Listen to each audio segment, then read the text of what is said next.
It was a moment that confounded a president who takes joy in knocking others off balance. In the White House Situation Room, Donald Trump pressed House Speaker Nancy Pelosi on whether she would sign off on his border wall in exchange for reopening the government.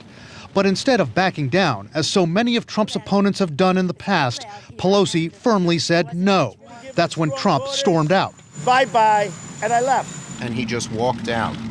Again, we saw a temper tantrum. He doesn't have another note to play. If he can't bully you, he's not quite sure how to get what he wants, and that's the conundrum that he faces. I think it's evident to everyone who's paid attention that Donald Trump has met his match in Speaker Pelosi. It's a dynamic captured at a critical moment in the Oval Office.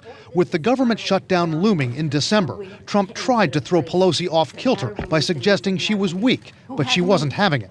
You know, Nancy's in a situation where it's not easy for her to talk right now, and I understand that. Mr. President, please don't characterize the strength that I bring to this meeting as the leader of the House Democrats who just won a big victory. That was really a key confrontation, their first face-to-face meeting since Democrats had won the House, and it maybe has a tone that has set what's happened since then. Veteran political watchers say the shutdown showdown has pitted the impulsive, sometimes reckless president who acts on his gut against a savvy political operator in her second term as Speaker.